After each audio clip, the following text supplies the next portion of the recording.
Welcome to impulse. നമ്മൾ നോക്കാൻ പോകുന്ന എലിമിനേഷൻ പാർട്ട് 2 ആണ്. സോ ഇവിടെ non renal route of drug excretion ആണ് പറയുന്നത്. സോ നോൺ റിനൽ എന്ന് വെച്ചാൽ കിഡ്നി അല്ലാതെ വരുന്ന ഓർഗൻസിലാണ് നോൺ റിനൽ എന്ന് പറയുക. ഭയങ്കര സിമ്പിൾ ആണ് കേട്ടോ, നിങ്ങൾക്ക് അറിയുന്ന കാര്യങ്ങൾ തന്നെയാണ്. അതിൽ first one is biliary excretion. എന്താണ് ബൈൽ ജ്യൂസ് സെക്രീറ്റ് ചെയ്യുന്ന എവിടെ നിന്നാണ്? ഹെപ്പാറ്റിക് സെൽസിൽ നിന്നാണ്. സോ ഡൈജഷൻ, അബ്സോർപ്ഷൻ ഓഫ് ഫാറ്റും ഒക്കെ ആയിട്ട് ബന്ധപ്പെട്ടാണ് ഉള്ളത്. പിന്നെ അത് മാത്രമല്ല സോഡിയം, പൊട്ടാസ്യം, ഗ്ലൂക്കോസ്, ബിലിറൂബിൻ ഒക്കെയാണ് നമ്മുടെ ഇവിടെ നിന്ന് സെക്രീറ്റ് ആവുന്നത്. ഈ സെക്രീറ്റ് ആവുന്നത് തന്നെ ഒരു ക്ലാസിഫിക്കേഷൻ കൊടുത്തിട്ടുണ്ട്. അത് group A, group B, group C, ആ രീതിയിലാണ് എക്സ്ക്രീറ്റ് ആവുന്നത്. സോ ഗ്രൂപ്പ് എ ആണെങ്കിൽ റേഷ്യോ അപ്രോക്സിമേറ്റ് ടു 1 ആണ്. സോ ബൈൽ പ്ലാസ്മ കോൺസെൻട്രേഷൻ ആണ് സോഡിയം, പൊട്ടാഷ്യം. ഗ്രൂപ്പ് ബി ആണെങ്കിൽ bile salt, bilirubin. And group C ആണെങ്കിൽ സൂക്രോസ്, ഇൻസുലിൻ. അങ്ങനെയാണ് ഞാൻ കൊടുത്തിട്ടുള്ളത്. സോ ഇത് നിങ്ങൾ പറ്റുന്ന എക്സാമ്പിൾസ് ഒക്കെ കാണാതെ പഠിച്ചു വെക്കാം. സോ ബൈലറി എക്സ്ക്രീഷന് എന്തൊക്കെയാണ് factors? The first one is polarity. High polarity ആണെങ്കിൽ ബെറ്റർ എക്സ്ക്രീഷൻ ആയിരിക്കും. പിന്നെ molecular weights, organic cations, anions ഒക്കെ എക്സ്ക്രീറ്റ് ആവുന്നുണ്ട്. And phase two reaction. So phase two reaction ആണെങ്കിൽ എക്സ്ക്രീഷൻ എൻഹാൻസ് ചെയ്യും. ഫേസ് ടു റിയാക്ഷൻ നമ്മൾ ഓൾറെഡി അറിയാം അല്ലെ. എക്സാമ്പിൾസ് ക്ലോറാംഫെനിക്കോൾ, മോർഫിൻ ആണ്. And biliary clearance, rate of drug excreting bile plasma drug concentration. So എത്രത്തോളം drug ആണ് ബൈലിലൂടെ എക്സ്ക്രീറ്റ് ആവുന്നത് തന്നെയാണ് ബൈലറി ക്ലിയറൻസ് പറഞ്ഞത്. അപ്പൊ ഇത്രയേ ഉള്ളൂ, സിമ്പിൾ ആണ്. എന്താണ് ബൈൽ എന്ന് പറയുക, അതിൽ തന്നെ എന്തൊക്കെയാണ് എക്സ്ക്രീറ്റ് ആവുമെന്ന് പറയാം, എന്തൊക്കെ ക്ലാസിഫിക്കേഷൻ ഉണ്ട്, group A, group B, group C ഉണ്ട്. ഫാക്ടേഴ്സ് ആണെങ്കിൽ polarity, molecular weight, phase two reaction and some biliary clearance. ഇത്രയും ഞാൻ കൊടുത്തിട്ടുണ്ട്. ഇനി പൾമണറി എക്സ്ക്രീഷൻ. പൾമണറി എന്താണ്? നമ്മുടെ ലങ്സ് ആണ്. ഇപ്പൊ എക്സാമ്പിൾ അനസ്തേഷ്യ എങ്ങനെയാണ്? ഗ്യാഷ്യസ് അല്ലെങ്കിൽ വോൾട്ടൽ സബ്സ്റ്റൻസ് ഒക്കെ എക്സ്ക്രീറ്റ് ചെയ്യാറുണ്ട്. സോ നമ്മുടെ ബ്ലഡ് ഫ്ലോ, റെസ്പിറേറ്ററി റേറ്റ്, ഡ്രഗിന്റെ സോലബിലിറ്റി ഒക്കെ ബാധിക്കാറുണ്ട്. ഹൈ സോലബിൾ ഡ്രഗ്സ് ആണെങ്കിൽ പയ്യെ ആയിരിക്കും പോയി. ഇതൊറ്റ കാര്യം മാത്രം ശ്രദ്ധിക്കാം. ഹൈ സോലബിൾ ഡ്രഗ്സ് ആണെങ്കിൽ സ്ലോലി എക്സ്ക്രീറ്റ്. നെക്സ്റ്റ് സലൈവറി ആണ്. pH 5.8 to 8.4 ആണ്. Passive diffusion for unionised lipid soluble drugs. So lipid soluble ഡ്രഗ്സുകൾക്ക് പിന്നെ അൺഅയണൈസ്ഡ് ആയിട്ടുള്ള ഡ്രഗ്സുകൾക്കും പാസീവ് ഡിഫ്യൂഷൻ ആണ് അടക്കണ്ടാവുക. Example caffeine, phenytoin, theophylline. Effect ആണെങ്കിൽ bitter after taste. Some drug can dry mouth by inhibiting saliva secretion. So ഇങ്ങനെയുള്ള ഡ്രഗുകൾ കൊടുക്കുന്ന സമയത്ത് നമുക്ക് കഴിച്ചു കഴിയുമ്പോൾ ചെറിയൊരു ബിറ്റർ ടേസ്റ്റ് ഉണ്ടാവും. ഫാർമസ്യൂട്ടിക്സിലൊക്കെ ഇതൊക്കെ നമ്മൾ മാസ്ക് ചെയ്യാറുണ്ട്. ആൻഡ് ചില ഡ്രഗുകൾ കഴിക്കുമ്പോൾ എന്ത് ചെയ്യുന്നു? സലൈവറി സെക്രീഷൻ കുറയ്ക്കാറുണ്ട്. അപ്പൊ പൾമണറി എക്സ്ക്രീഷൻ ആണെങ്കിൽ ലങ്സ് ആണ് കൂടുതലും ബ്ലഡ് ഫ്ലോ, റെസ്പിറേഷൻ റേറ്റ് ഒക്കെ ബാധിക്കാറുണ്ട്. സലൈവറി ആണെങ്കിൽ പാസീവ് ഡിഫ്യൂഷൻ ഓഫ് അൺഅയണൈസ്ഡ് ആണ്, മറന്നു പോകരുത്. കഫീൻ, ഫെനറ്റോയിൻ, തിയോഫിലിനാണ്. Bitter taste after taste some drug can inhibit salivary secretion. ഇനി മാമറി എക്സ്ക്രീഷൻ ആണ്. സോ ഇത് മിൽക്ക് വഴിയാണ് സെക്രീറ്റ് ആവുക, അല്ലെങ്കിൽ മിൽക്ക് വഴി എക്സ്ക്രീഷൻ നടക്കുന്നു എന്നുള്ളതാണ്. 0.5 to 1 litre milk secrete per day in lactating mother. മുല കൂട്ടുന്ന സ്ത്രീകളിൽ എത്രയാണ്? 0.5 to 1 ലിറ്റർ ഓഫ് പാലോളം സെക്രീറ്റ് ചെയ്യുന്നുണ്ട്. ഇവിടെ പാസീവ് ഡിഫ്യൂഷൻ ആണ്. Free unionised lipid soluble drugs ആയിരിക്കും എക്സ്ക്രീറ്റ് ആയി പോവുക. Highly plasma bound drug like diazepam are less secrete due to protein content milk. So നമ്മുടെ മിൽക്കിൽ പ്രോട്ടീൻ ഉള്ളത് കൊണ്ട് തന്നെ ഡയസപ്പം പോലെ ഹൈലി പ്ലാസ്മ ബൗണ്ട്, ശ്രദ്ധിക്കണം, ഹൈലി പ്ലാസ്മ ബൗണ്ട് ഡ്രഗ്സുകൾ പോവാറില്ല. സോ ക്ലിനിക്കൽ സിഗ്നിഫിക്കൻസ് പറയുവാണെങ്കിൽ ഇൻഫന്റ് ഡ്രഗ് എക്സ്പോഷർ, അതായത് ഇപ്പോൾ എക്സാമ്പിൾ ചില അമ്മമാർക്ക് മരുന്നുകൾ കൊടുക്കുമ്പം ലാക്ടേറ്റിംഗ് മദർ ആണെങ്കിൽ സൂക്ഷിച്ചേ കൊടുക്കുള്ളൂ. എന്തുകൊണ്ടാണ്? അത് കുഞ്ഞിനെയും ബാധിക്കാം എന്നുള്ളത് കൊണ്ട്. കാരണം കുഞ്ഞ് പാലുടിക്കുകയല്ലേ. So tetracycline, tooth discolouration. Tetracycline കൊടുക്കുവാണെങ്കിൽ കുഞ്ഞിന് പല്ലിന് കളർ മാറ്റം ഉണ്ടായിരിക്കും, കളർ ചേഞ്ച് ഉണ്ടാകും. Sulphonamide, jaundice. Nicotine secreted in milk of smoking mothers. ഇപ്പോൾ പുക വലിക്കുന്ന സ്ത്രീകളൊക്കെ ഉണ്ടെങ്കിൽ അവരുടെ പാലിൽ കൂടെ നിക്കോട്ടിൻ സെക്രീറ്റ് ചെയ്യാറുണ്ട്. And next one skin or dermal excretion ആണ്. Follows pH partition hypothesis. So pH partition hypothesis ആണ് ഫോളോ ചെയ്യുന്നത്. Compound excretion, benzoic acid, salicylic acid, alcohol, heavy metal. Effect urticaria, dermatitis. So basically ഈ skin excretion എന്ന് പറയുന്നത് നമുക്ക് ഉണ്ട്, എന്നാലും മറ്റുള്ളതിനെയൊക്കെ വെച്ച് കമ്പയർ ചെയ്യുമ്പോൾ കുറച്ച് കുറവാണ് എന്നുള്ളതാണ്. ഫോളോസ് എന്താണ്? pH partition hypothesis. ഇതൊക്കെ നമുക്ക് അറിയുന്ന കാര്യങ്ങളാണ്. നമ്മളൊന്ന് എക്സ്പ്ലെയിൻ ചെയ്ത് വരുമ്പോൾ നമുക്ക് അത് മനസ്സിലാക്കി എടുക്കാനുള്ള ടൈം എടുക്കുന്നു എന്നുള്ളത് മാത്രമേ ഉള്ളൂ. അപ്പോൾ പൾമണറി എന്താണ്? ലങ്സ് ആണ്. അപ്പോൾ അത് കൂടുതലായിട്ട് ഫോളോ ചെയ്ത് പോവുക. And next one salivary. അപ്പോൾ സലൈവറിൽ ഹെവി മെറ്റൽസ് ഒക്കെ കൂടുതലും സലൈവറി കൂടെ പോകും കേട്ടോ. പിന്നെ അത് മാത്രം ഡ്രഗുകൾ എഴുതി വെക്കുക. പിന്നെ മാമിലറിൻ്റെ എഴുതി വെക്കുക. പിന്നെ ഉള്ളത് സ്കിന്നാണ്. അവിടെ pH പാർട്ടീഷൻ തിയറി ആണ്. സോ ബേസിക്കലി നമ്മൾ theory of non ionic diffusion എന്ന് പറയാറുണ്ട്. Was convince during first half of 20th century. ഈ 20th centuryയിലാണ് ഈ ഒരു pH പാർട്ടീഷൻ തിയറി ഒക്കെ വരുന്നത് കേട്ടോ. അത് 1 lipophilic chemical species could cross lipophilic biological barrier. So ഇതൊരു ലിപ്പോഫിലിക് ബയോളജിക്കൽ ബാരർ ആണ് എന്നുണ്ടെങ്കിൽ ഒരൊറ്റ, അതായത് ലിപ്പോഫിലിക് കെമിക്കൽ സ്പീഷീസ് ഇല്ലേ, lipophilic chemical species lipoid biological barrier വഴി കടന്നു പോകും. നമുക്കൊരു ലിപ്പോഫോയിഡ് ബയോളജിക്കൽ ബാരർ ഉണ്ട്, അതുവഴി എന്താണ് ലിപ്പോഫിലിക് കെമിക്കൽ സ്പീഷീസിന് കടന്നു പോകാൻ പറ്റുന്നു. അപ്പം എന്താണ്, എല്ലാ ഡ്രഗും എക്സ്ക്രീറ്റ് ആവില്ല, ചിലത് മാത്രമേ എക്സ്ക്രീറ്റ് ആവുള്ളൂ എന്നുള്ളതാണ് കേട്ടോ. അപ്പം നിങ്ങൾ മനസ്സിലാക്കി വെക്കാം.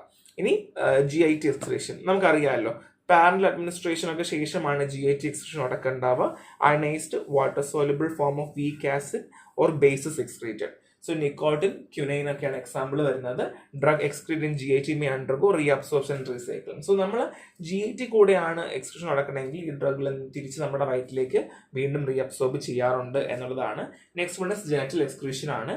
നമ്മുടെ സെമൻ, മെയിലിനൊക്കെ ആണെങ്കിൽ സെമൻ അല്ലെങ്കിൽ റീപ്രൊഡക്റ്റീവ് ട്രാക്റ്റിലൂടെയൊക്കെ നോർമലി എന്ത് ചെയ്യാറുണ്ട്, ചില ഡ്രഗുകളൊക്കെ പോവാറുണ്ട്. ജെനറ്റൽ സെക്രീഷൻ, റീപ്രൊഡക്റ്റീവ് ട്രാക്ട് അല്ലെങ്കിൽ ഈവൻ സെമനിൽ കൂടെ പോവാറുണ്ട്. അപ്പൊ ഇത് മിക്കവാറും ചോദിക്കാൻ ഭയങ്കര ചാൻസ് കൂടുതലാണ്. 10 മാർക്കൊക്കെ മിക്കവാറും ചോദിച്ചാൽ കാണാറുണ്ട്.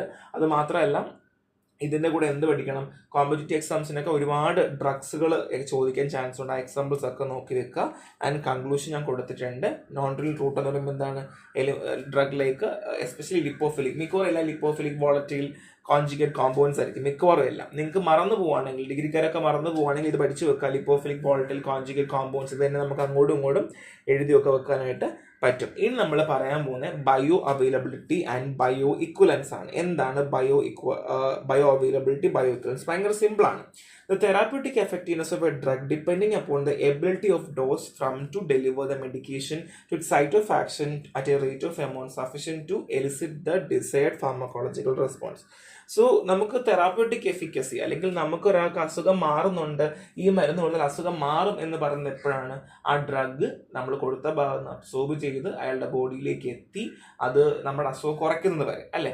അപ്പം ആ സമയത്ത് നമുക്ക് ബയോളജിക്കൽ അവൈലബിലിറ്റി അല്ലെങ്കിൽ സൈക്കോളജിക്കൽ അവൈലബിലിറ്റി, ഫിസിയോളജിക്കൽ അവൈലബിലിറ്റി, അങ്ങനെ ഒരുപാട് കാര്യങ്ങൾ നമുക്ക് നോക്കേണ്ട ആവശ്യമുണ്ട്. അപ്പൊ അതിൽ first one is bio availability ആണ്. അതായത് ബയോ അവൈലബിലിറ്റി നമ്മുടെ പ്ലാസ്മ ലെവലുമായി ബന്ധപ്പെട്ടിരിക്കുന്നു, ഫാർമക്കോളജിക്കൽ റെസ്പോൺസുമായിട്ട് ബന്ധപ്പെട്ടിട്ടുണ്ട്.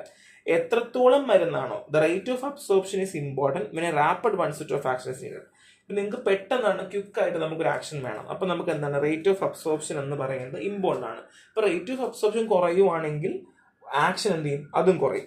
സോ സ്ലോവർ റേറ്റ് ആണ് എന്നുണ്ടെങ്കിൽ നമുക്ക് എന്ത് ചെയ്യേണ്ടി വരും, ചില സമയത്ത് നമുക്ക് ഇഷ്ടപ്പെട്ട അല്ലെങ്കിൽ നമുക്ക് ആവശ്യമായിട്ടുള്ള എഫക്റ്റ് കിട്ടില്ല. So while slower absorption rate is preferred for prolonged effect of minimizing side effect. So slower absorption ആണ് ചില ഡ്രഗുകൾ ഉള്ളതെങ്കിൽ അതിന്റെ സൈഡ് എഫക്റ്റ് എന്തായിരിക്കും, മിനിമൽ ആയിരിക്കും. The extent of absorption is crucial in chronic condition like hypertension, epilepsy. So extent of absorption എപ്പോഴാണ് hypertension. ഇപ്പൊ hypertension പെട്ടെന്ന് BP വന്നൊരു മനുഷ്യനെ നമുക്ക് കുറയ്ക്കണം. അപ്പൊ ഇന്ന് മരുന്ന് കൊടുത്തിട്ട് നാളെ കിട്ടിയാൽ മതിയോ, പോരാ, പെട്ടെന്ന് കിട്ടണം അല്ലേ. അപ്പൊ അങ്ങനെയുള്ള ആൾക്കാർക്ക് നമുക്ക് എന്താണ്, ഇതൊക്കെ ഭയങ്കര ഇമ്പോർട്ടൻ്റ് ആണ്. സോ ഡെഫിനിഷൻ പറയുവാണെങ്കിൽ bio availability is A rate and extent of absorption of unchanged drug from it's dose form. It's an absolute term. So നമ്മൾ എങ്ങനെയാണോ മരുന്ന് കൊടുക്കുന്നത് മാറ്റമില്ലാതെ നമ്മുടെ സിസ്റ്റം സർക്കുലേഷനിലേക്ക് മരുന്ന് എത്തണം. അത് മാത്രമല്ല തന്നെ തെറാപ്യൂട്ടിക് എഫിക്കസി കാണിക്കണം, എത്രത്തോളം ഉണ്ട് എന്നുള്ളതാണ് bio availability. And if the dose size is the same, bio availability will depend on. So bio availability depend ചെയ്യുന്നത് ഫാർമസ്യൂട്ടിക്കൽ ഫാക്ടേഴ്സ് ലൈക്ക് എന്താണ്, ഡ്രഗിന്റെ ഓരോ ക്യാരക്ടേഴ്സ് അനുസരിച്ചൊക്കെ ഇരിക്കും, ഫിസിക്കോ കെമിക്കൽ പ്രോപ്പർട്ടീസ് അനുസരിച്ചിരിക്കാം. റൂട്ട് ഓഫ് അഡ്മിനിസ്ട്രേഷൻ, പാരലൽ ആണെങ്കിൽ ഹയർ ബയോ അവൈലബിലിറ്റി, ഓവറൽ ആണെങ്കിൽ കുറയും, റെക്ടൽ പിന്നെയും കുറയും, ട്രോപ്പിക്കൽ കുറയും. ഇതൊക്കെ നിങ്ങൾ ഫാർമക്കോളജി പഠിച്ച കാര്യമാണ്, വലിയ സംഭവമൊന്നുമല്ല. Next one is bio equivalence ആണ്. വേറൊന്നുമില്ല, എന്താണ്, ഇപ്പൊ പാരസെറ്റമോൾ, ഇപ്പം നമ്മൾ നോർമൽ നമ്മുടെ ഗവൺമെന്റ് ഹോസ്പിറ്റലിൽ പോയാൽ കിട്ടുന്ന പാരസെറ്റമോൾ 500 ഡോളോ 500 നമ്മൾ കമ്പയർ ചെയ്യുന്നു, അത്രയേ ഉള്ളൂ. Studies compare 2 drug or 2 formulation of the same drug to determine if they have nearly equal bio availability and pharmacokinetic or pharmacodynamic parameter. എന്താ ബയോ അവൈലബിലിറ്റി എന്ന് അറിയാം. സോ ഈ ബയോ അവൈലബിലിറ്റി രണ്ട് മരുന്നുകൾക്ക്, ഒരേ മരുന്നുകളായിട്ടുള്ള 2 മരുന്നുകൾക്ക് ഉണ്ടോ ഇല്ലയോ എന്നറിയുന്ന രീതിയാണ്. ഇപ്പൊ എക്സാമ്പിൾ 2 ബ്രാൻഡ് എന്താണ്, ഇപ്പൊ എക്സാമ്പിൾ പാൻഡോ 40 എന്ന് പറയുന്നതും പാൻഡോപ്രസോൾ 40 എന്ന് പറയുന്ന ഒരു ജനറിക് നെയിമും പിന്നെ ബ്രാൻഡും ആയിട്ടുള്ള 2 സാധനത്തെ നമ്മൾ വെച്ചിട്ട് കമ്പയർ ചെയ്യുന്നത് പോലെ, അത്രയേ ഉള്ളൂ കേട്ടോ, സിമ്പിൾ ആണ്. ഒബ്ജക്റ്റീവ്സ് ഉണ്ട്. സോ നമുക്ക് പുതിയ ഡ്രഗ് ഒക്കെ ഉണ്ടാക്കുന്ന സമയത്ത് പിന്നെ എക്സിപ്പിയൻസ് ഡിറ്റർമൈൻ ചെയ്യാൻ വേണ്ടി, പേഷ്യന്റ് റിലേറ്റഡ് ഫാക്ടേഴ്സ് അറിയാൻ വേണ്ടി, ന്യൂ ഫോർമുലേഷനിലൊക്കെ ഡെവലപ്മെന്റ് കൊണ്ടുവരാൻ വേണ്ടിയിട്ട്, ക്വാളിറ്റി കൺട്രോൾ, ഇതൊക്കെ നിങ്ങൾ വായിച്ചാൽ മതി, വലിയ സംഭവമൊന്നുമല്ല. നെക്സ്റ്റ് വൺ നമ്മൾ പറയാൻ പോകുന്നത് ആബ്സലൂട്ട് BS റിലേറ്റീവ് ബയോഅവൈലബിലിറ്റി. എന്താണ് ആബ്സലൂട്ട്, എന്താണ് റിലേറ്റീവ് ബയോഅവൈലബിലിറ്റി? അപ്പോൾ ഞാൻ ഓൾറെഡി ആബ്സലൂട്ട് എന്നൊരു വാക്ക് ഞാൻ പറഞ്ഞിരുന്നു. സോ ആബ്സലൂട്ട് ബയോഅവൈലബിലിറ്റി F എന്ന് പറയും compares oral administration with IV administration. So നമ്മൾ ഓറലി കൊടുക്കുമ്പോഴും IV കൊടുക്കുമ്പോഴും എന്തായിരിക്കും, ബയോ അവൈലബിലിറ്റി മാറ്റമായിരിക്കും. സോ ആബ്സലൂട്ട് ബയോഅവൈലബിലിറ്റി F എന്ന് പറയുന്നത് ഓറൽ അഡ്മിനിസ്ട്രേഷൻ വിത്ത് IV വെച്ച് കമ്പയർ ചെയ്യും, which is taken at a standard 100% bioavailability. So F is equal to dose into AUC oral by dose oral into AUC by IV into 100 ആണ്. എളുപ്പമാണ്. Oral by IV ആണ് നമ്മൾ ചെയ്യുന്നത്, into 100 ആയിരിക്കും കേട്ടോ. So IV dose is standard by bypass absorption and directly in system circulation. നമുക്കറിയാം IV ആയിട്ട് കൊടുക്കുവാണെങ്കിൽ എന്ത് ചെയ്യുന്നു, ഡയറക്ട്ലി ബൈപ്പാസ് ചെയ്ത് നമുക്ക് എന്ത് കിട്ടുന്നു, മരുന്ന് നമ്മുടെ സിസ്റ്റം സർക്കുലേഷനിൽ അവൈലബിൾ ആവുന്നു എന്നുള്ളതാണ്. IM ആണെങ്കിലോ നമുക്ക് പുവർലി വാട്ടർ സൊലബിൾ ഡ്രഗ്സ് നമുക്ക് IM ആയിട്ട് കൊടുക്കാം. ഓറലാണെങ്കിലോ ഇപ്പം നമുക്ക് ഒരുപാട് ലിമിറ്റേഷൻസ് ഉണ്ട്, അല്ലെങ്കിൽ നമുക്ക് ചില സമയത്തൊക്കെ ഡ്രോബാക്സുകൾ ഉണ്ടാവാറുണ്ട്. ഓറൽ കൊടുക്കുമ്പോൾ പെട്ടെന്ന് അബ്സോർപ്ഷൻ കിട്ടില്ല, അല്ലെങ്കിൽ ഡീഗ്രേഷൻ നടക്കാറുണ്ട്, അങ്ങനെ ഒരുപാട് ഡ്രോബാക്ക് ഉണ്ട്. റിലേറ്റീവ് ബയോഅവൈലബിലിറ്റി, അപ്പോൾ ആബ്സലൂട്ട് ബയോഅവൈലബിലിറ്റി കിട്ടി ഓറൽ വിത്ത് IV. റിലേറ്റീവ് ആണെങ്കിലോ compare systemic availability of an oral formulation to an oral standard. Oral formulation with an oral standard. Oral രണ്ട് ഓറലാണ്, എന്താണ് റിലേറ്റീവ്, അതായത് രണ്ട് ഓറലായിട്ടുള്ള. ഇപ്പോൾ example oral formulation with oral standard വെച്ചിട്ട് ഇപ്പോൾ സൊല്യൂഷൻ സസ്പെൻഷനൊക്കെ വെച്ച് നമ്മൾ നോക്കുവാണ് ചെയ്യേണ്ടാവുക. ഇതാണെങ്കിലോ oral by standard by sample ആയിരിക്കും, അത്രേ ഉണ്ടാവുള്ളൂ. ആൻഡ് ഈ ഇന്ന് ഫോക്കസ് ചെയ്ത് നോക്കാം, ഫോർമുല കൊടുത്തിട്ടുണ്ട്, AUC sample by AUC standard, ഇത്രയേ ഉള്ളൂ, വലിയ ദിവസമൊന്നുമില്ല. ഇത് നമ്മുടെ അബ്സോർപ്ഷനൊക്കെ നമുക്ക് അറിയാൻ വേണ്ടിയിട്ട് ഹെൽപ്പ് ചെയ്യുന്നതാണ്. മിക്കവാറും 2 മാർക്കിനൊക്കെ ചോദിക്കാനുള്ള ചാൻസ് ഭയങ്കര കൂടുതലാണ്. ജസ്റ്റ് നോക്കി വെക്കുക, ഇറ്റ്സ് വെരി ഇമ്പോർട്ടൻറ്റ് കേട്ടോ. സോ ബയോ അവൈലബിലിറ്റി എന്താന്ന് പറഞ്ഞു, അതിൽ ഡെഫിനിഷൻ നമ്മൾ പറഞ്ഞു, ഒബ്ജക്റ്റീവ് പറഞ്ഞു. ആബ്സലൂട്ട് ആണെങ്കിൽ IV ഓറൽ, റിലേറ്റീവ് ആണെങ്കിൽ oral formulation with standard oral തന്നെയാണ്. ആൻഡ് മെഷർ എങ്ങനെ നമുക്ക് ബയോ അവൈലബിലിറ്റി മെഷർ ചെയ്യാം. സോ പ്ലാസ്മ ലെവൽ സ്റ്റഡി നമുക്ക് നടത്താം, യൂറിനറി എക്സ്ക്രീഷൻ സ്റ്റഡി നടത്താം. ഇത് നമ്മൾ ഓൾറെഡി പഠിച്ചതാണ്. ഇത് ഇൻഡയറക്റ്റ് മെത്തേഡാണ്, ഫാർമക്കോകൈനറ്റിക് മെത്തേഡ് എന്ന് പറയും. സോ ഇത് qualitative evaluations of bio availability ആണ്. സോ ഇൻഡയറക്റ്റ് ആണെങ്കിൽ plasma level, urinary excretion. So plasma level എങ്ങനെയാണ്, നമ്മളൊരു സെർട്ടൈൻ ആയിട്ടുള്ള കുറച്ച് സമയത്തിൽ നമ്മൾ ബ്ലഡ് വിഡ്രോ ചെയ്ത് എത്രത്തോളം മരുന്ന് നമ്മുടെ ശരീരത്തിൽ ഉണ്ട് എന്ന് നമ്മൾ അറിയുന്ന രീതിയാണ് plasma level time study. Urinary excretion ആണെങ്കിലോ യൂറിൻ നമ്മൾ അനലൈസ് ചെയ്യും, അവരുടെ എക്സ്ക്രീഷൻ ചെയ്യുന്ന യൂറിനിൽ എത്രത്തോളം മരുന്നുകൾ ഉണ്ട് അല്ലെങ്കിൽ മരുന്നിന്റെ പ്രസൻസ് എന്ന് നോക്കും. ഈ ഫാർമക്കോഡൈനാമിക് ഡയറക്റ്റ് മെത്തേഡാണ്. അക്യൂട്ട് ഫാർമക്കോളജിക്കൽ റെസ്പോൺസ്, ഇപ്പം പാരസറ്റമോൾ കൊടുത്താൽ പനി കുറഞ്ഞു എന്ന് നോക്കുന്നത് പോലെ തെറാപ്യൂട്ടിക് റെസ്പോൺസ് അതും അതുപോലെ തന്നെയാണ് കേട്ടോ. ഇനി പ്ലാസ്മ ലെവൽ ടൈം സ്റ്റഡി ആണ്. സോ ഇത് ഈ ഒരു ഐഡിയ വെച്ചിട്ട് വേണം നിങ്ങൾ അങ്ങോട്ട് പഠിക്കാൻ, എന്നാലേ കാര്യം മനസ്സിലാവുള്ളൂ കേട്ടോ. ഇനി പ്ലാസ്മ ലെവൽ ടൈം സ്റ്റഡി ആണ്, ഹ്യൂമൻ ബയോ അവൈലബിലിറ്റി സ്റ്റഡി ആണ്, ഡ്രഗ് കോൺസെൻട്രേഷൻ എത്രത്തോളം പ്ലാസ്മയിലുണ്ട് എന്നുള്ളതാണ്. സോ അവിടെ തന്നെ സിംഗിൾ ഓറൽ ഡോസ് മെത്തഡ് ഉണ്ട്. നമ്മൾ series of blood sample 2-3 biological half life നമ്മൾ നോക്കുവാണ് ചെയ്യുക. എന്നിട്ട് ഗ്രാഫിൽ പ്ലാസ്മ കോൺസെൻട്രേഷൻ ടൈം വെച്ച് വരയ്ക്കും. എന്നിട്ട് 3 പോയിന്റ്സുകൾ നമ്മൾ എന്ത് ചെയ്യുന്നു, അസെൻഡിങ് പാർട്ടായിട്ട് എടുക്കുകയും അങ്ങനെ നമ്മൾ ഡിറ്റർമിൻ ചെയ്യുകയാണ് ചെയ്യുക. Next one is IV dose മെത്തഡാണ്, സിംഗിൾ IV ഡോസ് ആണ്. ഇവിടെ നമ്മൾ ബ്ലഡ് സാമ്പിളിങ് 5 മിനിറ്റ് മുതലേ നമ്മൾ തുടങ്ങുന്നു. മറ്റടുത്ത് ഓറലാണ്, ഓറൽ ഡോസ് ആണ്. 2 to 3 biological half life after administration ആണ്. നമ്മൾ എന്ത് ചെയ്യുന്നു, മരുന്ന് കൊടുത്തതിന് ശേഷം 2 to 3 ബയോളജിക്കൽ ഹാഫ് ലൈഫിന് ശേഷമാണ്. ഇവിടെ അങ്ങനെയല്ല, 5 മിനിറ്റ് ഓഫ് അഡ്മിനിസ്ട്രേഷന് ശേഷമാണ്. പിന്നെ 15 മിനിറ്റ് ഇന്റർവ്യൂസ് നമ്മൾ വീണ്ടും എടുക്കുകയാണ് ചെയ്യുക. ആൻഡ് 3 പോയിന്റ് വരച്ചിട്ട് നമ്മൾ എന്ത് ചെയ്യുന്നു, അതനുസരിച്ച് നമ്മൾ കമ്പയർ ചെയ്യുവാണ് ചെയ്യുക. സോ സിംഗിൾ ഓറൽ ആണെങ്കിൽ 2-3 ബയോളജിക്കൽ ഹാഫ് ലൈഫ്, ഇവിടെയാണെങ്കിൽ വിത്തിൻ 5 മിനിറ്റ്സ് ആണ്. സോ ഞാൻ ഇവിടെ പറഞ്ഞത് ബ്ലഡ് സാമ്പിൾ കളക്ടിങ് 4 എന്നാണ് പറഞ്ഞത്. ഞാൻ അവിടെ പറയുമ്പോൾ ചെറിയ മിസ്റ്റേക്ക് വന്നിരുന്നു, ഒന്ന് ശ്രദ്ധിച്ചോളാം കേട്ടോ. സോ മൾട്ടിപ്പിൾ ഡോസ് സ്റ്റഡി ഉണ്ട്. ഇവിടെ വെച്ചാൽ 5 ഹാഫ് ലൈഫ് ആണ് നമ്മൾ നോക്കേണ്ടാവുക. So with dosing interval equal or to greater than half life to reach steady state. കണ്ടോ, നമ്മൾ ഇവിടെ ശ്രദ്ധിക്കേണ്ടത് അറ്റ്ലീസ്റ്റ് 5 ഹാഫ് ലൈഫ് എന്നുള്ളതാണ്. ആ ഒരു കാര്യം ശ്രദ്ധിക്കാം. ബ്ലഡ് സാമ്പിളിംഗ് ചെൽ before next dose, 8 to 10 samples after administration of the next dose. So 8 മുതൽ 10 സാമ്പിളാണ് ഓരോ അഡ്മിനിസ്ട്രേഷനിടയിൽ. 8 മുതൽ 10 സാമ്പിൾ നമ്മൾ നോക്കുവാണ് ചെയ്യുക. സോ Cmax, Tmax, AUC ഇത് നമ്മൾ ഓൾറെഡി പഠിച്ച കാര്യം നമുക്കറിയാം. Cmax എന്താണ്, പ്ലാസ്മ കോൺസെൻട്രേഷൻ അറിയുന്നത്. ഇപ്പം എത്രത്തോളമാണ് അബ്സോർബ് ചെയ്ത് തെറാപ്യൂട്ടിക് റെസ്പോൺസുകൾ എത്രത്തോളം അബ്സോർബ് ചെയ്ത് നമുക്ക് കിട്ടും അറിയാൻ വേണ്ടിയിട്ടും അങ്ങനെയുള്ള കാര്യങ്ങൾ. പിന്നെ function of both rate and extension of absorption, പിന്നെ increase with higher dose and faster rate of absorption. So നിങ്ങൾ ആ ഗ്രാഫ് നോക്കുമ്പോഴല്ല Cmax എന്ന് വെച്ചാൽ എപ്പോഴും എന്താണ്, പീക്ക് പ്ലാസ്മ കോൺസെൻട്രേഷൻ എത്രയാണ് എന്നുള്ളതാണ്. ഇനി Tmax, time of peak concentration, indicate rate of absorption, എത്രത്തോളം അബ്സോർവ് ചെയ്യുന്നു സമയം കൊണ്ട്. Decrease in absorption rate increase. So എന്താണ് അബ്സോർപ്ഷൻ റേറ്റ് എത്രത്തോളം കുറഞ്ഞു വരും, സമയം കൂടുന്തോറും കുറഞ്ഞു വരുവാണ് ചെയ്യുക. AUC ആണെങ്കിലോ എക്സ്റ്റെന്റ് ഓഫ് അബ്സോർപ്ഷൻ അല്ലെങ്കിൽ amount of drug system circulation എത്ര എത്തുന്നു എന്നറിയുന്നതാണ് AUC. Calculate using trapezoidal rule. So trapezoidal rule ഉപയോഗിച്ചാണ് നമ്മൾ കാൽക്കുലേറ്റ് ചെയ്യുന്നത്. അപ്പൊ Cmax വെച്ചാൽ പ്ലാസ്മ കോൺസെൻട്രേഷൻ ആണ്. എത്ര വരെ indicate extent of systemic absorption to achieve therapeutic response, എത്ര വരെ അബ്സോർബ് ചെയ്യുമ്പോൾ തെറാപ്യൂട്ടിക് റെസ്പോൺസ് കിട്ടുന്നു എന്നറിയുന്നത്. Both rate and extent of absorption നമുക്ക് അറിയാൻ പറ്റും, എത്ര റേറ്റ് ആണ് അബ്സോർപ്ഷൻ എത്ര വരെ. And indicate higher dose and faster rate of absorption. Tmax ആണെങ്കിൽ rate of absorption decreases the absorption rate increase. So Tmax കുറയുന്നതനുസരിച്ച് റേറ്റ് ഓഫ് അബ്സോർപ്ഷൻ റേറ്റ് എന്ത് ചെയ്യുന്നു, കുറയുവാണ് ചെയ്യുക. അത് ഡയറക്ട്ലി പ്രൊപ്പോർഷണൽ, നമ്മൾ ഓൾറെഡി പഠിച്ച കാര്യമാണ്, നിങ്ങൾക്ക് അറിയാം. സോ ഇത് ട്രപ്പിസോൾ റൂള് കാൽക്കുലേറ്റ് ചെയ്യുന്നതാണ്, നോക്കി വെക്കുക. ഇറ്റ്സ് നോട്ട് സോ ഇമ്പോർട്ടൻറ്റ്, പക്ഷേ ഇറ്റ്സ് നോക്കി വെക്കുക. AC is equal to sigma CN TN minus TN by 2 ആണ്. സോ ലാസ്റ്റ് എന്താണ് AUC extrap is equal to C last by KEL ആണ് കേട്ടോ. സോ അത്ര വലിയ ഇമ്പോർട്ടൻറ്റ് സംഭവമൊന്നുമല്ല, ജസ്റ്റ് നോക്കി വെച്ചാൽ നന്നായിരിക്കും. സോ യൂറിനറി എക്സ്ക്രീഷൻ സ്റ്റഡി, നമുക്ക് യൂറിൻ വഴി നമുക്ക് എങ്ങനെയാണ് അറിയാൻ പറ്റുക. സോ ബേസിക് ആയിട്ടുള്ള principle, urinary excretion of unchanged drug is directly proportional to plasma concentration of drug. Unchanged drug ഉണ്ടെങ്കിൽ അത്രയും പ്ലാസ്മ കോൺസെൻട്രേഷൻ പ്രൊപ്പോർഷണൽ ആയിരിക്കും എന്നുള്ളതാണ്. It can be perform if at least 20% of administered dose is excrete unchanged in urine. So നമുക്കിത് perform ചെയ്യുന്നത് at least 20% of the administered dose is excreted unchanged in urine. Urine unchanged ആയിരിക്കണം, at least 20% of drug നമ്മൾ administer ചെയ്തത്. Okay, so used for drug extensively excrete unchanged in urine. Thiazide ഡയോററ്റിക്സുകൾക്ക് നമ്മൾ ഉപയോഗിക്കാറുണ്ട്.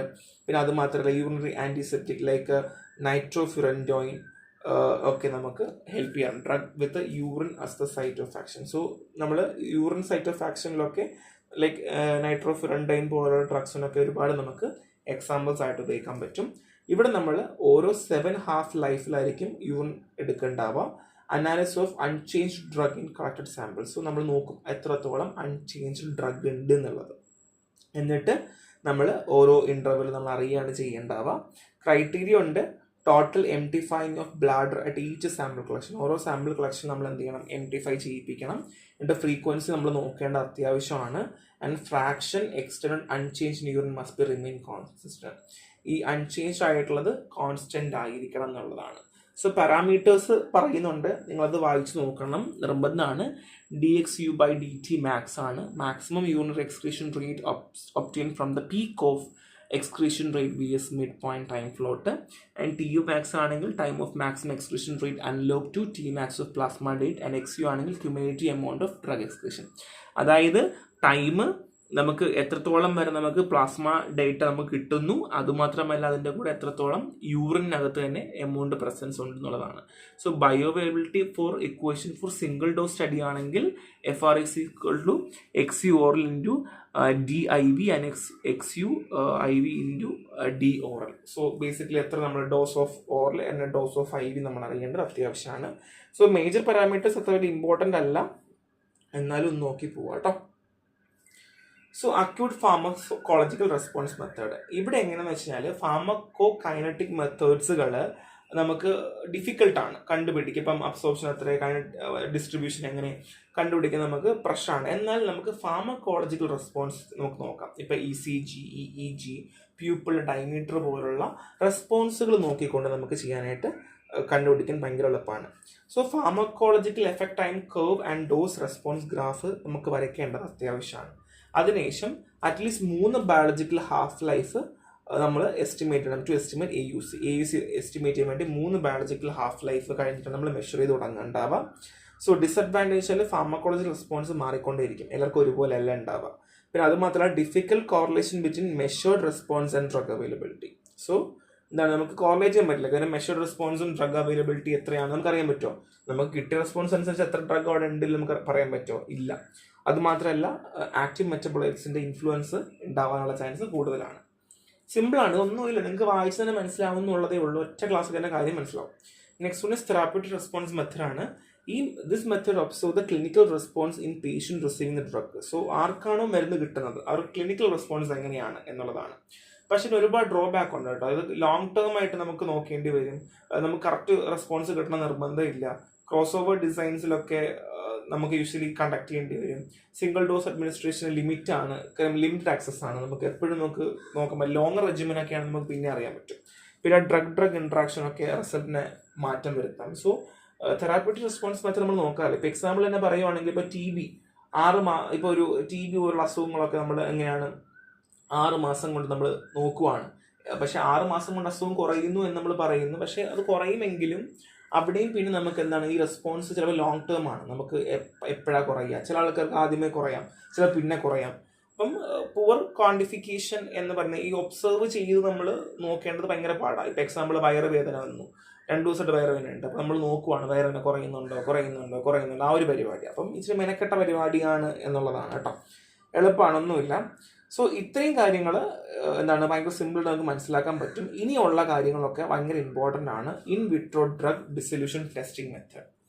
So in vitro drug ഡിസൊല്യൂഷനാണ്. So dissolution apparatus ഉണ്ട്. So നമുക്ക് design, size, agitation speed, precision ഇതൊക്കെ നമുക്ക് നോക്കേണ്ടതായിട്ട് ആവശ്യമുണ്ട്. ഇപ്പം ഡിസൊല്യൂഷൻ അപ്പാരറ്റസ് നിങ്ങൾ കണ്ടിട്ടുണ്ടാവില്ലേ, ലാബിലൊക്കെ നിങ്ങൾ കണ്ടിട്ടുണ്ടാവും. സൈസ് അറിയാമല്ലോ, പല സൈസിൽ നമുക്ക് അവൈലബിൾ ആണ്. അജിറ്റേഷൻ സ്പീഡൊക്കെ നമ്മൾ നോക്കേണ്ടത് ആവശ്യമാണ്. സോ പ്രിസിഷൻ നമുക്ക് വളരെ കൂടുതലാണ്. Dissolution fluid, volume, temperature and sink condition, ഇത്രയും നമ്മൾ നോക്കേണ്ടത് അത്യാവശ്യമാണ്. ഇത് നമ്മൾ ഫാക്ടേഴ്സ് ആട്ടോ പറയുന്നത്. And process parameters. So dose നമ്മൾ എപ്പോൾ ഇൻട്രൊഡ്യൂസ് ചെയ്യുന്നു, sampling method, dissolution fluid change, ഇതെല്ലാം നമുക്ക് നോക്കേണ്ടത് അത്യാവശ്യമാണ്. അപ്പോൾ ഇങ്ങനെയുള്ള കാര്യങ്ങൾ നമ്മൾ ഇൻവിട്രോ ഡ്രഗ് ഡിസൊല്യൂഷൻ ടെസ്റ്റിൽ നമ്മൾ നോക്കേണ്ട ആവശ്യമാണ്. So type of dissolution apparatus പറയുകയാണെങ്കിൽ ക്ലോസ്ഡ് ഉണ്ട്, ഓപ്പൺ ഉണ്ട്. ക്ലോസ്ഡ് ആണെങ്കിൽ non sink condition, rotating basket, പാഡൽസും ഉണ്ടാവും. ഓപ്പൺ കമ്പാർട്ട്മെന്റ് ആണെങ്കിലോ പ്രിഫേർഡ് സിങ്ക് കണ്ടീഷൻ ആയിരിക്കും. ഇതിന്റെ ഫോട്ടോ ഒക്കെ നിങ്ങൾ നെറ്റുണ്ട് നോക്കുക, നിങ്ങൾ ഓൾറെഡി ചെയ്ത കാര്യമാണ്. അപ്പം ഇത്രയും പോയിന്റ്സ് നിങ്ങൾ ആദ്യം എഴുതുക, എന്തൊക്കെ ഫാക്ടേഴ്സ് ആണെന്ന് എഴുതുക. സോ USP അപ്പാരറ്റസ് ഇത് നിങ്ങൾ പഠിച്ചു വെക്കുക, ഇമ്പോർട്ടൻ്റ് ആണ്. നമുക്ക് പലതരത്തിലുള്ള റൊട്ടേറ്റിംഗ് ബാസ്ക്കറ്റ്സ് ഉണ്ട്. അതാണ് അപ്പാരറ്റസ് 1.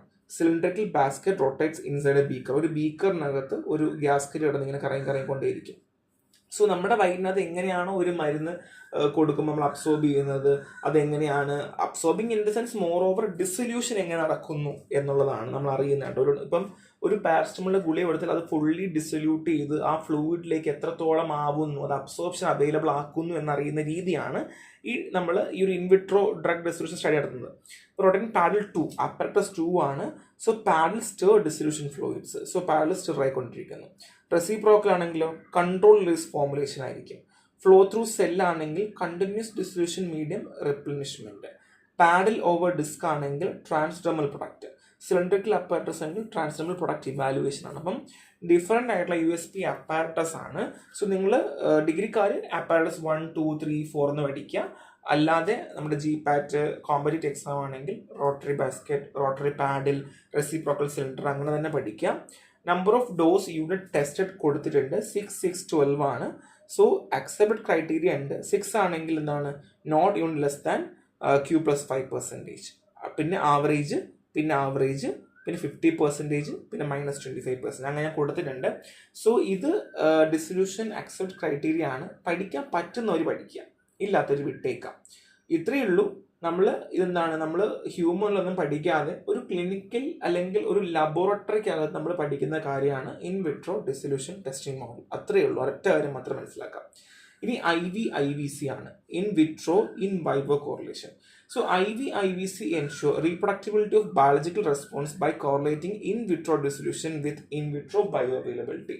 സോ ഇവിടെ നമ്മൾ ബയോളജിക്കൽ റെസ്പോൺസ് എങ്ങനെ കിട്ടുന്നു, അതുപോലെ തന്നെ ഇൻ വിട്രോ ഡിസൊല്യൂഷൻ നമ്മൾ പഠിച്ചില്ലേ, അതുമായി കോറിലേറ്റ് ചെയ്ത് ഇൻ വൈവോ ബയോ അവൈലബിലിറ്റി പറയുവാണ് ചെയ്യുക. A predictive mathematical model describes the relationship between dissolution rate and in vitro drug response. So, ഒരു ഡ്രഗ് നമ്മൾ കൊടുക്കുകയാണെങ്കിൽ അത് എത്രത്തോളം കൊടുത്താൽ എത്രത്തോളം റെസ്പോൺസ് കിട്ടുമെന്നുള്ളത് മാത്തമാറ്റിക്കൽ കാൽക്കുലേഷൻ ഇവിടെ നമ്മൾ കാണിക്കുന്ന രീതിയാണ്. സോ ഇവിടെ batch to batch consistency drug നമുക്ക് പെർഫോം ചെയ്യണമെങ്കിൽ ensure batch to batch consistency, aid in developing new dose നമുക്ക് ചെയ്യണമെങ്കിൽ നമുക്ക് ആദ്യം ഇത് ചെയ്ത് നോക്കാം.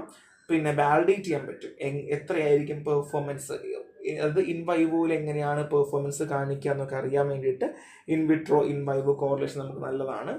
So approach to IVC development. Establish a linear relation between vitro dissolution and vitro availability. ഇവിടെ ഡിസൊല്യൂഷനും ബയോ അവൈലബിലിറ്റിയും തമ്മിലുള്ള ഒരു റിലേഷൻഷിപ്പാണ് നമുക്ക് കിട്ടുക. Modifying dissolution method based on previous bioavailability study. ഇപ്പൊ എക്സാമ്പിൾ നമുക്ക് മുമ്പ് ചെയ്ത ബയോ അവൈലബിലിറ്റി സ്റ്റഡീസ് കയ്യിൽ ഉണ്ടെങ്കിൽ പോലും നമുക്ക് എന്ത് ചെയ്യാൻ പറ്റും, വീണ്ടും വാലിഡേറ്റ് ചെയ്യാം.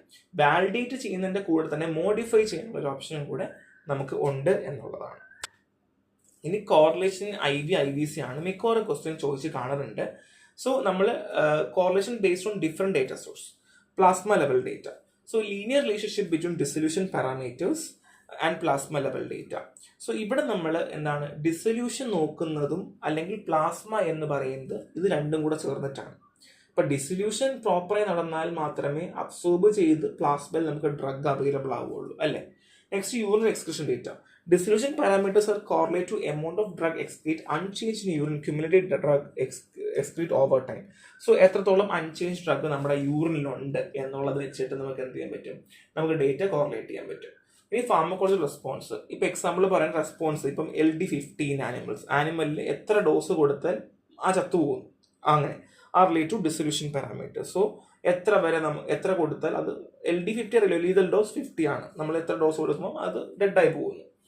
So level of IVC level A. അപ്പം ഈ ലെവൽ ഓഫ് IVC പിന്നെയും തിരിക്കുന്നുണ്ട്. അപ്പം ഡേറ്റ നമുക്ക് കിട്ടി. നമുക്ക് എങ്ങനെയൊക്കെ ഡേറ്റ എടുക്കാം, പ്ലാസ്മ ലെവൽ ഡേറ്റ എടുക്കാം, യൂറിൻ എക്സ്ക്രീഷൻ ഡേറ്റ എടുക്കാം, ഫാർമക്കോളജി റെസ്പോൺസ് എടുക്കാം. ഇത് ഏത് വേണമെങ്കിലും എടുത്ത് നമുക്ക് എന്ത് ചെയ്യാൻ പറ്റും, IVC ഡേറ്റ നമുക്ക് പഠിക്കാനായിട്ട് പറ്റും. ഓക്കെ, ഇനി നമ്മൾ നോക്കാൻ പോകുന്നത് ലെവൽ ഓഫ് IVC ആണ്. Level A highest category of correlation ആണ്. Point to point of ratio between dissolution and in vivo absorption dissolution rate. So ഇവിടെ നമ്മൾ എന്താണ് ഇൻവിട്രോ ഡിസൊല്യൂഷനും in vivo absorption and dissolution rate ആണ് നമ്മൾ കോറിലേറ്റ് ചെയ്യുന്നത്. So serve a surgeon for vivo performance. In vivo performance നമുക്ക് ചെയ്യാൻ പറ്റും. ഇൻവൈവോ ക്വാളിറ്റി കൺട്രോൾ മെഷർമെന്റിനും ലെവൽ എ IVC ഉപയോഗിക്കാം. ലെവൽ ബി ആണെങ്കിൽ സ്റ്റാറ്റിസ്റ്റിക്കൽ മൊമെന്റ് അനാലിസിസ് ആണ്. ഇവിടെ സ്റ്റാറ്റിസ്റ്റിക്കലാണ് ചെയ്യുന്നത്, not a point to point correlation അല്ല. എന്താണ് justifying formulation manufacturing changes. So നമുക്ക് ഈ ഫോർമുലേഷനിൽ മാറ്റം വരുത്തണോ, മാനുഫാക്ചറിംഗിൽ മാറ്റം വരുത്തണോ ഒന്നും പറയാൻ പറ്റില്ല. ലെവൽ എക്ക് മാത്രമേ എന്ത് ചെയ്യാൻ പറ്റുള്ളൂ, ആ ഒരു ക്വാളിറ്റി കൺട്രോൾ മെത്തേഡ് പറയാൻ പറ്റുള്ളൂ. സോ ക്വാളിറ്റി കൺട്രോൾ സ്റ്റാൻഡേർഡ് നമുക്ക് ലെവൽ ബി നമുക്ക് ഉപയോഗിക്കാൻ പറ്റില്ല. അപ്പൊ ലെവൽ എ ആണ് ഏറ്റവും ബെസ്റ്റ് മെത്തേഡ്. ലെവൽ സി ഉണ്ട്, single point correlation between dissolution time point and pharmacokinetic parameters. ഇവിടെ ADMEയും ഡിസൊല്യൂഷനുമായി ബന്ധപ്പെടുത്തിയാണ് പറയുന്നത്. Okay, so AUC, Tmax, Cmax ഒക്കെ എക്സാമ്പിൾ. ലിമിറ്റഡ് ആണ്, ഫോർമുലേഷൻ ഡെവലപ്മെന്റിനും ക്വാളിറ്റി കൺട്രോൾ ഉപയോഗിക്കാം, പക്ഷെ ഒരുപാട് ലിമിറ്റേഷൻ ഉണ്ട് കേട്ടോ. സോ പിന്നെ മൾട്ടിപ്പിൾ ലെവൽ സി ആണ്, correlation between multiple pharmacokinetic parameters and drug dissolution at various time point. So various time പോയിന്റിൽ നമുക്ക് എന്താണ് മൾട്ടിപ്പിൾ ഫാർമക്കോകൈനറ്റിക് പാരാമീറ്റേഴ്സ് ഒക്കെ നമുക്ക് കോറിലേറ്റ് അറിയാൻ പറ്റും. സോ ഞാൻ ഇത് കൊടുത്തിട്ടുണ്ട്. സോ ഇത് നമ്മുടെ BCS ആൻഡ് IVC ക്ലാസിഫിക്കേഷൻ ആണ്. ഇത് നിങ്ങൾ പഠിക്കുക. ഇത് നിങ്ങൾ ഓൾറെഡി പഠിച്ചിട്ടുള്ള കാര്യമാണ്. അപ്പോൾ ഞാൻ അത് വീണ്ടും എക്സ്പ്ലെയിൻ ചെയ്യുന്നില്ല, നിങ്ങളത് പഠിച്ചു വെക്കുക. It's very very important. ഏതൊക്കെയാണ് ലെവൽ എ ആണ്, ലെവൽ ബി ആണെന്ന് ഞാൻ കൊടുത്തിട്ടുണ്ട്. സോ നമ്മൾ നോക്കാൻ പോകുന്നത് BCS ബേസ്ഡ് ബയോ വേവേഴ്സ് ആണ്. So situation where in vivo bioavailability bioequivalent studies are not needed. ചില സമയത്ത് നമുക്ക് എന്താണ് ഇൻ വൈവോ ബയോ അവൈലബിലിറ്റി അല്ലെങ്കിൽ ബയോ ഇക്വലന്റ് സ്റ്റഡീസ് ആവശ്യം വരില്ലേ, ആ സമയത്താണ് BCS ബേസ്ഡ് ബയോ വേവേഴ്സ് നമ്മൾ പ്രിൻസിപ്പിൾ യൂസ് ചെയ്യുന്നത്.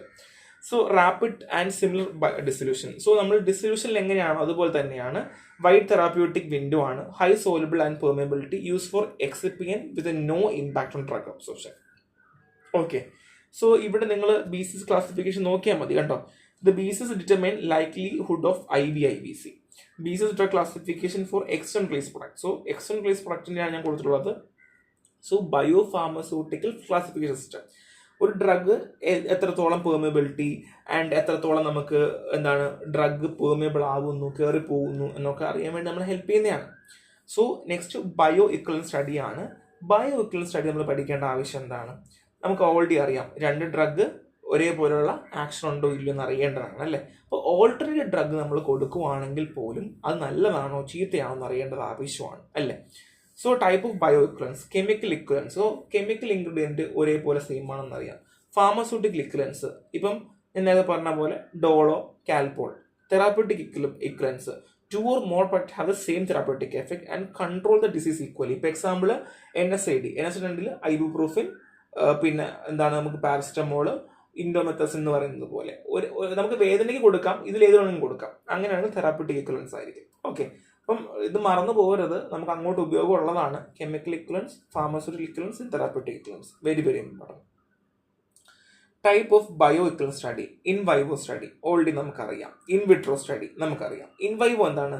Conduct when product have complex pharmaceutics, narrow therapeutic window or document bio availability issue. Bio availability issue ഉണ്ട്, നാരോ തെറാപ്യൂട്ടിക് എഫക്റ്റ് ആണെങ്കിൽ നമ്മൾ എന്ത് ചെയ്യുന്നു?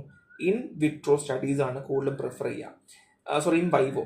ആൻഡ് ഇൻ വിട്രോ ആണെങ്കിലോ conduct when drug formula meet specific criteria അല്ലെങ്കിൽ expression for in vivo study. In vivo സ്റ്റഡീസിന് limitation കാണിക്കുന്നുണ്ടെങ്കിൽ in vitro സ്റ്റഡീസിലേക്കായിരിക്കും പോകുന്നുണ്ടാവുക.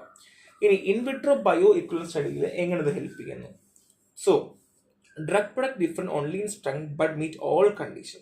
സ്ട്രെങ്ത്തിലാണ് ഡിഫറെന്റ് വ്യത്യാസം, പക്ഷെ ബാക്കിയെല്ലാം സെയിം ആണ്. ഇപ്പൊ എക്സാമ്പിൾ പറയുവാണെങ്കിൽ അസുഖത്തിനെല്ലാം ഒന്നാ ഉപയോഗിക്കുന്നത്, ഡിഫറെന്റ് സ്ട്രെങ്ത്തിലാണ്. 500 mg 400 mg ലാണ് ഉള്ളതെങ്കിൽ linear pharmacokinetics, same quantity composition, manufacture at same site, demonstrate bioavailability for original product, identical in vitro dissolution strain. So ഇങ്ങനെയുള്ള കാര്യങ്ങളൊക്കെ ക്വാളിഫൈ ചെയ്താൽ മാത്രമേ നമ്മൾ എന്ത് ചെയ്യുള്ളൂ? ഈ ബയോ ഇക്വലൻസ് സ്റ്റഡി ചെയ്യുള്ളൂ. ഇപ്പൊ എക്സാമ്പിൾ തന്നെ പറയുവാണെങ്കിൽ എൻ്റെ കയ്യിലുള്ള മരുന്ന് 2 ഡിഫറെന്റ് സ്ട്രെങ്ത്തിലാണ്, ഒന്ന് 5 mg, ഒന്ന് 10 mg. പക്ഷേ ഈ മരുന്നുകൾ ഒരേ അസുഖത്തിന് ഉപയോഗിക്കുന്നു. അപ്പം ഇത് ബയോ ഇക്വലൻസിൽ പഠിപ്പിക്കണോ, അല്ലെങ്കിൽ ഈ ബയോ ഇക്വലൻസ് ആയിട്ട് ഞാൻ എടുക്കണോ എന്നറിയണമെങ്കിൽ ചെയ്യേണ്ട ക്രൈറ്റീരിയകളാണ് ഈ പറയുന്നത്. ക്വാണ്ടിറ്റി കമ്പോസിഷൻ എടുക്കണം, ലീനിയർ ഫാർമോകൈനറ്റിക്സ് ഫോളോ ചെയ്യണം, ഒരേ സൈഡിൽ മാനുഫാക്ചർ ചെയ്യണം, ബയോ അവൈലബിലിറ്റി ലൈക്ക് ഒറിജിനൽ പ്രൊഡക്റ്റിന് ആയിട്ട് ബയോ അവൈലബിലിറ്റി ഡെമോൺസ്ട്രേറ്റ് ചെയ്യാൻ പറ്റിയിട്ടുണ്ടാവണം, ഇൻവിട്രോ ഡിസൊല്യൂഷൻ റേറ്റ് ഐഡന്റിക്കൽ ആയിരിക്കണം. അപ്പൊ ഇങ്ങനെയുള്ള കാര്യങ്ങളൊക്കെ ഉണ്ടെങ്കിൽ മാത്രമേ നമുക്ക് എന്ത് ചെയ്യാൻ പറ്റുള്ളൂ? നമുക്ക് ചെയ്യാൻ പറ്റുള്ളൂ. Slight formulation or manufacturing modification that does not affect bioavailability. Drug product in a solution with identical concentration excipient that do not affect absorption, acceptable IUC and match dissolution rate with approval medical product. So ഇപ്പൊ നമ്മൾ example, ഒരു മരുന്ന് നമ്മൾ elixir ആക്കുന്നു, അല്ലെങ്കിൽ ഒരു മരുന്ന് നമ്മൾ സിറപ്പ് ആക്കുന്നു, അല്ലെങ്കിൽ ഒരു ഒരെണ്ണം നമ്മൾ അല്ലാതെ ഇതിൽ സൊല്യൂഷൻ ആക്കുന്നുണ്ടെങ്കിലും സെയിം കോൺസെൻട്രേഷൻ സെയിം മരുന്നുമാണെങ്കിൽ ഒരു രീതിയിലൊരു മാറ്റം ഉണ്ടാവില്ല. എക്സ്പെൻസീവ് ഒക്കെ സെയിം ആണെങ്കിലും വലിയ പ്രശ്നം ഉണ്ടാവില്ല കേട്ടോ. അപ്പൊ ഇങ്ങനെയുള്ള കാര്യങ്ങളുണ്ടെങ്കിൽ മാത്രമേ എന്തുള്ളൂ? നമ്മൾ ഇൻവിട്രോ ബയോ ഇക്വലൻസ് സ്റ്റഡിക്ക് നമ്മൾ ഇത് ഉപയോഗിക്കുള്ളൂ എന്നുള്ളതാണ്. ഇനി ബയോ അവൈലബിലിറ്റി നമുക്ക് എങ്ങനെ കൂട്ടാം? ബയോ അവൈലബിലിറ്റി കുറഞ്ഞ മരുന്നാണ് എന്നുണ്ടെങ്കിൽ അതിന് കാരണങ്ങൾ ഒരുപാടുണ്ട്. Poor aqueous solubility or soluble dissolution biological product. So poor aqueous solubility ആണെങ്കിൽ എന്ത് ചെയ്യും? ഉറപ്പായിട്ടും ബയോ അവൈലബിലിറ്റി കുറയും. പിന്നെ മെംബ്രെയിൻ പെർമിബിലിറ്റി, മെംബ്രെയിനിലൂടെ കടന്നു പോകുന്നില്ല, അത് ലാർജർ മോളിക്കുലർ സൈസ് ഒക്കെ ആണെങ്കിലും നമുക്ക് എന്ത് ചെയ്യും? ബയോ അവൈലബിലിറ്റി കുറയും.